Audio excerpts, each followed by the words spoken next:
Tertiary institutions across Nigeria are struggling under the burden of rising electricity costs after being placed in Band A by electricity distribution companies without receiving a corresponding improvement in power supply. At the University of Lagos, monthly electricity bills have surged from 180 million to 300 million. Faced with this unstable cost, many institutions have been forced to ration power or seek alternative means of electricity generation. We were also told, universities, government cannot fund you.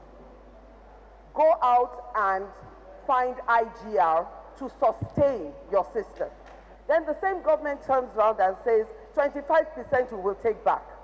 Then the same government comes back and says, yes, you are helping us to take care of our children, but we are going to put you on the highest tariff that exists in the land. When they decide to turn a new leaf, they impose a non-sustainable tariff. So we should have an opportunity to choose. If it is Band A or Band B or Band C that we want to belong to, let's choose, because we have other alternative means of supplying, of getting electricity ourselves. Students and staff endure limited power supply, threatening the quality of education. Meanwhile, the National Electricity Regulatory Commission attributes the high tariffs to inflationary pressures. If inflation and exchange rate crashes tomorrow, this tariff will automatically crash, because what we are seeing today is the impact of inflation and exchange rate. And electricity sector is also just like any other sector you can think of in this country. And we are also affected by inflation and the rate of exchange rate. So it's as simple as that. Electricity distribution companies advise institutions to adopt better energy management practices to mitigate the impact. You need to manage energy. To manage energy, like in this institution, I recommended that, number one, the use of boiling should be discouraged. Ironing should be restricted to particular day. Maybe they can create ironing rooms Saturday and Sunday. While TED Fund has assured Nigerian universities of intervention this year, many remain skeptical as the future of the country's higher education sector hinges on stable and affordable electricity. In Lagos for News Central, Omolola Ololade. Members of the #EndBadGovernance protest movement has called on the Department of State Services to drop all charges against one of their members, Khalid Aminu. They accused the DSS of persecuting Aminu, whom they claim is being victimized for speaking out about his detention experience following the 2024 EndBadGovernance protest. The group spoke during a press conference in Abuja, condemning the action by the DSS, saying that the service is in breach of constitutional procedures and are attempting to deny Aminu from exercising his fundamental right to free speech.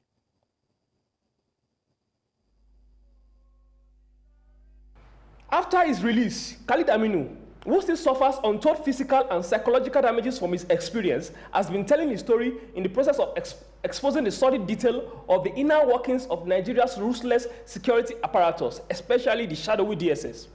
For a lot of people, the demand to abolish the DSS might sound like an emotional demand, but the Nigerian people do not need a police that is not accountable to them, because a police that is not accountable to Nigerian people is only accountable to politicians. And that is why the politicians have been using the DSS to repress us in different ways. And so it is not out of place to say that the DSS, if they cannot be accountable, if they cannot come out of their shadowy police work and start doing normal police work, they should go and be teaching social studies. The legal step taken by the DSS is not only an abuse and a waste of taxpayers' money. It is also an attempt to shut down Khalid Aminu in order to cover up the brutality and torture that has become a routine of security operatives in Nigeria, despite the country being signatory to numerous international treaties and conventions that forbid torture of prisoners and detainees. We hereby call on DSS to halt this reckless and vexatious effort to harass Khalid Aminu into silence. Several former Niger Delta agitators have taken to the streets of Abuja, calling on the federal government to beam its searchlight on agencies responsible for the development of the region.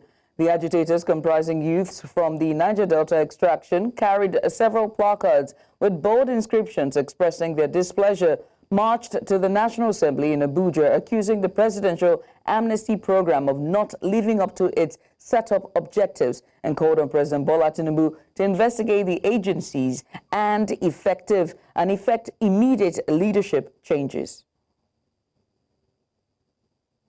Our interest is to redirect the focus of all activities concerning people of the Niger Delta. They should refocus their activities towards transparency. Let us be exactly aware of all the things that happen in the Niger Delta.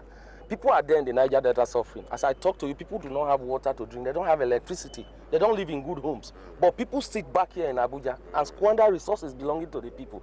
So this government is committed to accountability, as I told us, and we are believing it. We are believing it.